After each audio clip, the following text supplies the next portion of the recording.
USR-მები თელაველებს დღეს საკმაოდ სასიხარულო ამბავი შევიტყვეთ და მინდა რომ ეს ჩვენი სიხარული ყველამ ერთად გავიზიაროთ. გერმანიაში დიუსელდორფის საოპერო თეატრში საკმაოდ სერიოზული კონკურსის შემდეგ სწორედ ჩვენმა თანაქალაქელმა ცნობილმა ტენორმა მამუკა მანჯგალაძემ გაიმარჯვა. ის ამის მერე გააგრძელებს მოღვაწეობას გერმანიის ამ ქალაქში, ამ საოპერო თეატრში.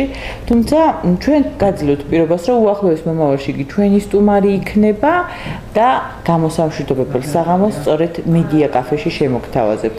ამავდროულად მე ვისარგებლებ შემთხვევით და მიულოცავ მის მეუღლეს, რომელიც ჩვენ აქამდე მარტო ვიცოდით, რომ მხოლოდ პროფესორი ნინო სოზაშვილი იყო. დღეს კი აღმოვაჩინეთ, რომ ქალბატონი ნინო მამუკას მენეჯერია. მადლობა ქალბატონო, გაუღმესი მადლობა მოლოცვისთვის და კეთილი სურვილებისთვის. გაიხარეთ. რაღაც ის კარგ ამბებს არა ვართ ხოლმე ჩვეული. ხო, ბევრი კარგი ამბები ხდება და კარგია ზუსტად რომ თქვენ ითავეთ აი ამ კარგი ამბების წინ წამოწევა, რომ რაც შეიძლება მეტად გავახაროთ თელაველი მაყურებელი და არა მარტო თელაველი. გაიხარეთ, მადლობთ. იმედია უფრო მეტ კარგ ამბებსაც გავიგებ. მოდი ახლა ჩვენი მთავარ დიალოგის თემაზე რომ გადავიდეთ, მე და ჩემი მედია საშუალება აქტიურად აკვირდებოდა უნივერსიტეტში არსებულ პროექტს, ეს იყო სასწავლო სამეცნიერო კვლევითი პროექტი ზამთრის სკოლის სახელწოდებით. თქვენ ხართ ამ პროექტის ხელმძღვანელი. დიახ. მოგახსენებთ, რომ 2013 წლის დეკემბრის თვეში საქართველოს განათლებისა და მეცნიერების სამინისტრომ დააფინანსა 8 ზამთრის სკოლა საქართველოს უნივერსიტეტების მასშტაბით. ერთ-ერთი პროექტი ჩემს მიერ გახლდათ წარდგენილი თელავის უნივერსიტეტის სახელით, ამ პროექტის ავტორი გახლავართ მე. ეს გახლდათ ზამთრის სკოლა სწავლების ინოვაციური ორიენტირები, რომელიც გათვლილი იყო ჩემს მიერ თელავის უნივერსიტეტის პოპულარიზაციაზე. რას გულისხმობ ამაში? მოგეხსენებათ, რომ თელავის უნივერსიტეტი ერთადერთი საგანმანათლებლო, უმაღლესი საგანმანათლებლო კერა გახლავთ და ამ უნივერსიტეტს თუ კი შეუძლია რაიმეთი დაიკვეხოს, ეს არის მისი როლი და ღვაწლი მომავალი პედაგოგების მომზადების საქმეში, იმიტომ რომ ის თავდაპირველად იყო ჩამოყალიბდა როგორც პედაგოგიური ინსტიტუტი და მეც ეს ინსტიტუტი მაქვს დამთავრებული და ჩავთვალე, რომ სწორედ აი ამ კუთხით, განათლების მიმართულებით, ჩვენი უნივერსიტეტის პოპულარიზაცია იქნებოდა ერთ-ერთი პრიორიტეტი, რომელსაც შეეძლო წინ წამოეწია თელავის უნივერსიტეტის ძლიერი მხარე. და მადლობა ღმერთს დაფინანსდა ეს პროექტი, რომელიც გათვლილი იყო სტუდენტებზე, სტუდენტების ჩართულობაზე, სასწავლო კვლევითი პროექტი გახლდათ ეს და ამ პროექტში მონაწილეობა მიიღო საქართველოს სხვადასხვა უნივერსიტეტიდან არჩეულმა 10 სტუდენტმა და 10 სტუდენტი ყავდა ჩართული თელავის სახელმწიფო უნივერსიტეტიდან. სულ 20 სტუდენტი მონაწილეობდა ამ პროექტის ფარგლებში. იცით, მე ვაკვირდებოდი და რაღაც ძალიან აქტიური და ესეთი, როგორ ვთქვა, ომახიანი სტუდენტები იყვნენ, ესეთი მოდუნებულ ბავშვებს არ აკავდნენ და ისეთი ხალისით იყვნენ და მოწადინებით, რომ აქეთ კრიტიკაზე და ჯანსაღი კრიტიკა უჩნდებოდათ და კითხვას დესვავდნენ და ხშირ შემთხვევაში აქეთ გიკრიტიკებდნენ, თქვათ რაღაცა გამოსვლას. აი, მე მაინც მაინტერესებს, რას აძლევს აღნიშნული პროექტები სტუდენტებს. ერთია რომ სიახლეა ჩემთვის პირადად, შეიძლება საზოგადოებისათვის მეტნაკლებად ცნობილია და ზოგადად საგანმანათლებლო კერებისთვის, მაგრამ სიახლეა, მაგრამ აი რა მიზანთან მივდივართ, რა შედეგი უნდა დავაყენოთ? მე როგორც პროფესორს ძალიან მნიშვნელოვნად მიმაჩნია უნივერსიტეტში სასწავლო კვლევითი კომპონენტის გაძლიერება და ჩემს მიერ გაკეთებული ქართველოლოგიის საზაფხულო სკოლა შარშან აგვისტოს თვეში განხორციელებული, რომელიც დააფინანსა რუსთაველის ეროვნულმა სამეცნიერო ფონდმა და ახლა უკვე ზამთრის სკოლა განათლების სამინისტროს დაფინანსებით, სწორედ ამ კომპონენტის გაძლიერებას და წინწამოწევას ისახავდა მიზნად. ახლა თქვენი ასე ვთქვათ კომენტარი, რომ რითი ეს ბავშვები იყვნენ აქტიურები, რითი გამოიხატებოდა, რა გამოიწვია მათი ასეთი აქტიურობა, გეტყვით შემდეგს. აი ზამთრის სკოლის გამოცდილება მე ძალიან დამეხმარა გაცილებით უკეთესად გამეკეთებინა ზამთრის სკოლა, როგორც მოგეხსენება ცოდნა, მაგრამ გამოცდილებაზე დაყრდნობით საქმის კეთება უფრო დიდ შედეგს იძლევა.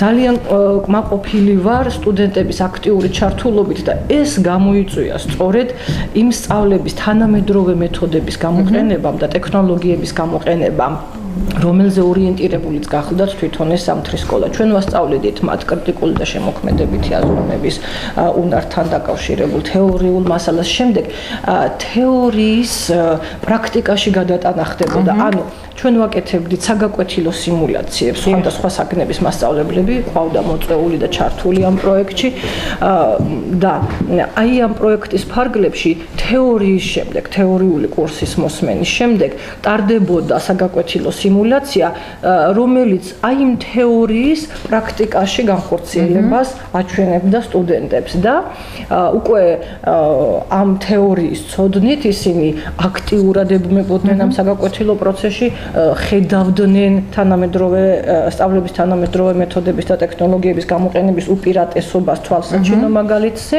და სწორედ ამიტომაც იყო განპირობებული, იმიტომ რომ თუ ჩვენ სალექციო პროცესში გამოვიყენებთ იმ თანამედროვე მეთოდებს, რაზედაც 100 აქცენტი გაკეთებული და რასაც ყოველდღე ხვდებით ჩვენ საუბარში, საგანმანათლებლო სივრცეში, აი ეს ზამთრის სკოლა ზუსტად იმისი დადასტურება იყო, რომ არ არსებობს ლექტორი შევიდეს თანამედროვე მეთოდების გამოყენებით ჩაატაროს ლექცია, განუვითაროს სტუდენტს კრიტიკული და შემოქმედებითი აზროვნების უნარი და არ მიიღოს მან უკუგება.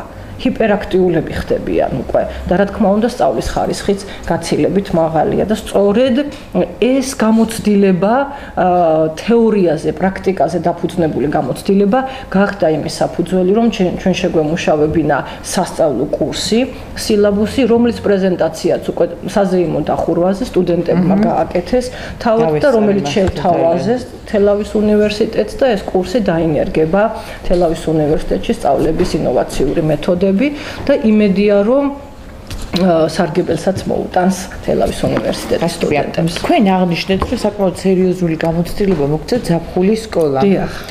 აი რამდენად გეგმავთ მომავალში ზაფხულის ზამთრის სკოლა დასრულდა, აი ზაფხულის სკოლის გაგრძელების პერსპექტივა არსებობს, არ არსებობს.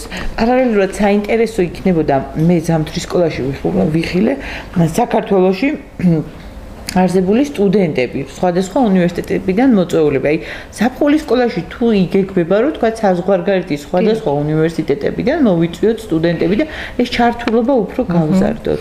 ეხლა როგორც გითხარით, აგვისტოში განხორციელდა რუსთაველის ეროვნული სამეცნიერო ფონდით დაფინანსებული ქართველოლოგიის საზაფხულო სკოლა, რომელიც გათვლილი იყო თელავის უნივერსიტეტის საზღვარგარეთელ პარტნიორი უნივერსიტეტებისათვის.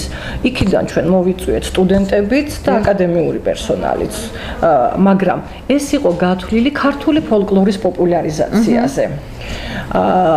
აქ იყო აქტიურად ჩართული ასევე თეორიული და პრაქტიკული სამუშაოები. მე ვგულისხმობ თელავის უნივერსიტეტში ლექციები ჩაატარა ცნობილმა მეცნიერმა ქალბატონმა რუსუდან ჩოლოყაშვილმა, შემდეგ წავიყვანეთ სტუდენტები თათუშეთში, სახალხო მთქმელებში ვახვედრეთ, ამ ყველაფერს ამირან არაბული უძღვებოდა და აქაც თეორია და პრაქტიკა ერთმანეთთან დაკავშირდა. თქვენ ხვედრი იყო. კი, აუცილებლად, იმიტომ რომ თეორია პრაქტიკის გარეშე მკვდარია და პრაქტიკა თეორიის გარეშე მკვდარია და ამ ორივეს შერწყმა როცა ხდება, იქ უკვე შედეგზე ორიენტირებულები ვართ, ხო? და ეხლა ეს ზამთრის სკოლა ორიენტირებული იყო მხოლოდ საქართველოს საქართველოში საქართველოს უნივერსიტეტებზე, საქართველოში არსებულ უნივერსიტეტებზე, მაგრამ თქვენ მოგეხსენებათ, რომ ჩვენ ამ პროექტში ჩართული ყავდა ორი უცხოელი პროფესორი, ექსპერტი განათლების მიმართულებით. ერთს გახლდათ ჟან ბოჰმი ავსტრიის პედაგოგიური უნივერსიტეტიდან და ტაირონ ბინო ამერიკაში მოღვაწეობს კენტუკის უნივერსიტეტში. იგი ძირითადად დისტანციური სწავლების მეთოდებზეა გადართული და ამ მიმართულებითაც ჰქონდა ჩვენ საჩვენებელი ლექციები და მათთან შეთანხმებით დაიგეგმა სამომავლო თანამშრომლობა, რომელიც თავის თავში მოიაზრებს სტუდენტთა გაცვლას, საერთაშორისო პროექტების განხორციელებას, ჩვენ ასევე აი ამ ზამთრის სკოლაზე დაყრდნობით იმ გამოცდილებით, რაც ჩვენ შევიძინეთ, ირმა ბარბაქაძე გახლდათ ჩართული ამ პროექტში როგორც ერთ-ერთი ექსპერტი, მეცნიერი და პროფესორი, მე, აირონ ბინო და ჟან ბოჰმი განვახორციელებთ კვლევას თუ რაში მდგომარეობს მიზანი, მიზეზი, რა შედეგზე შეიძლება გავიდეთ მსგავსი პროექტების განხორციელებით, რა როლი შეიძლება ითამაშოს ასეთმა ჩართულობამ ტრანსფორმაციულ განათლებაში და აი ამ კვლევის შედეგებს გამოვაქვეყნებთ ამერიკაში, ავსტრიაში და საქართველოში. ჩვენ უკვე დავიწყეთ ამაზე მუშაობა და რამდენადაც მე ვიცი, რუსთაველის ფონდიც და განათლებისა და მეცნიერების სამინისტროც გეგმავენ კვლავ მსგავსი პროექტების განხორციელებას. მე იმედი მაქვს, რომ ჩვენს პროექტებსაც ექნებათ მომავალი, იმიტომ რომ Facebook-ის გვერდი შევქმენით, ორივე მხრივ ქართველოლოგიის საზაფხულო სკოლის Facebook-ის გვერდით შევქმენით და სწავლების ინოვაციური ორიენტირების გვერდით შევქმენით და უბრალოდ დაინტერესებულმა პირმა რომ ნახოს რა აქტივობებია ამ გვერდზე, რას წერენ სტუდენტები, რა სამადლობელი სიტყვებია, მათი განწყობა და დადებითი ემოციები გადმოტანილი. არ შეიძლება ადამიანმა არ იფიქროს, რომ ამას მომავალი არ აქვს. ამას აქვს მომავალი, მაგრამ იმ შემთხვევაშიც კი, მაგრამ თუ კი რაღაც მიზეზების გამო ვერ მოვიპოვებ დაუშვათ დაფინანსებას, რომელიმე ფონდიდან, ხო, არაფერი არ არის გამორიცხული, კაც კონკურსი მიმდინარეობს და შეუძლია სხვამაც დაწეროს ჩემზე კარგი პროექტი. გამოცდილება უკვე არსებობს თელავის უნივერსიტეტში და თუ კი თელავის უნივერსიტეტის სურვილი იქნება მსგავსი პროექტების განხორციელება, ეს მცირე ბიუჯეტიანი არ არის, დიდი ბიუჯეტიანი პროექტები, მას შეუძლია ტრადიცია დაქციოს. თავისი პოპულარიზაციის ტრადიცია ბიუჯეტში უბრალოდ დაიგეგმება ეს და უნივერსიტეტიდან იქნება ერთ-ერთი ლამაზი ტრადიცია, აი ორი უძლიერესი მიმართულებით, ქართველოლოგიის მიმართულებით, იმიტომ რომ ჩვენს უნივერსიტეტში ძალიან ცნობილი და წარმატებული მეცნიერები მოღვაწეობენ ქართველოლოგიის დარგში და ასევე განათლების მიმართულებითაც.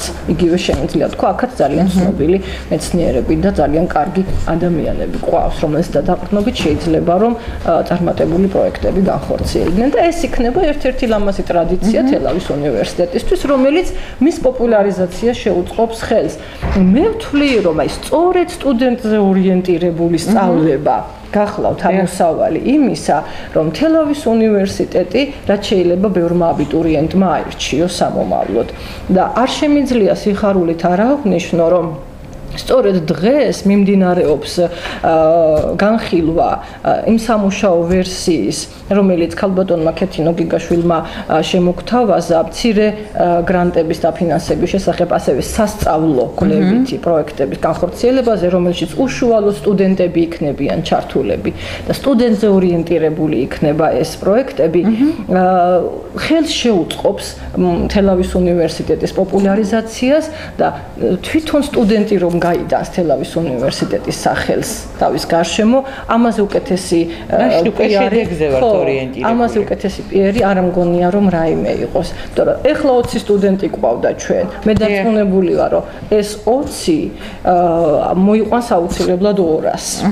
იმიტომ რომ ელემენტარულად ერთი კვირის განმავლობაში აი ამ გვერდის მოწონება და აქტივობა 500-მდე ავიდა. ანუ 500-მა სტუდენტმა ნახა მოიწონა, გააზიარა და გამოთქვა სურვილი მონაწილეობის და ეს ძალიან სასიხარულო ფაქტია ჩემთვის პირადად, რომ თელავის უნივერსიტეტს ჩემი შრომა რაღაცით დადებითად წაადგა. თქვენ ყავდათ მოწვეული აღნიშნეთ იმ პროფესორების გვარები და სახელები, რომლებმაც პროექტში ჩართულობა ჰქონდათ წაუკითხეს ტრენინგები და სალექციო კურსები. სამალოთ იგეგმება ესეთი გაცვლა-გამოცვლის რეჟიმით? კი, იგეგმება თვითონ ჟან ბოხმს ჰქონდა ძალიან აქტიური კონტაქტი ჩვენ სტუდენტებთან და რამდენადაც მე ვიცი უკვე 2 სტუდენტს შესთავაზა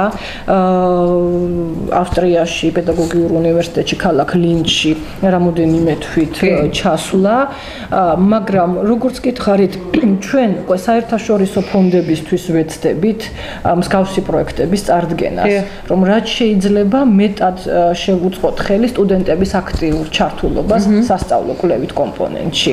თქვენ ახლა ისეთ იმედი გამიჩინეთ მე ადამიანს, რომელსაც იმედი უნივერსიტეტთან მიმართებაში დაკარგული მაქვს, რომ რაღაც თვლით, რომ უნივერსიტეტისათვის ეს რაღაც წინ გადადგმული და ერთ-ერთი წარსიკეთე ნაბიჯია. მაკა თელავის უნივერსიტეტში გასაგებია რაღაც ისეთი სინც ხდება, რა თქმა უნდა, მაგრამ თელავის უნივერსიტეტში ხდება ძალიან ბევრი კარგი რამაც. თელავის უნივერსიტეტი არის ყველაზე დიდი დაწესებულება, მე მგონი, კახეთის ზონას და ახლა ბუნებრივია, რომ რაღაც დაპირისპირებები, პატარა გაუგებრობები შეიძლება არსებობდეს და ამას მე კატასტროფად არ მივიჩნევ პირადად, მე იმიტომ რომ ყველაფრის დარეგულირება შეიძლება, ყველა ადამიანთან შეიძლება საერთო ენის გამონახვა და ჩემი სტუდენტები ახლა ზუსტად აი ამ ზაფხულის სკოლის გამოშვება ერთ-ერთი სიმულაცია გქონდა, ერთ-ერთი უпростоრად მაგალითი იმის, რომ ყველა ადამიანში არსებობს ვარსკვლავი, ვაშლი გავჭერით ორად, ვაშლები გარეგნულად ყველა გავდა ერთმანეთს,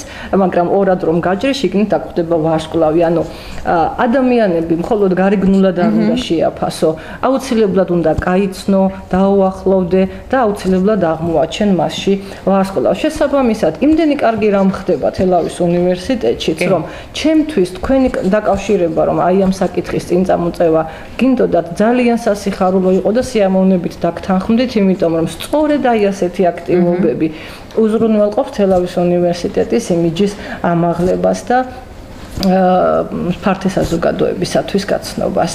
კარგი, გაიხარეთ. მადლობას მოგიხდით მობრძანებისათვის. მე კი შეგახსენებთ, რომ ჩვენი საუბრის შემდეგ სწორედ ნახავთ ზამთრის სკოლის იმ სპეცრეპორტაჟს, რომელიც ჩვენ მოგიბრძადეთ თქვენ.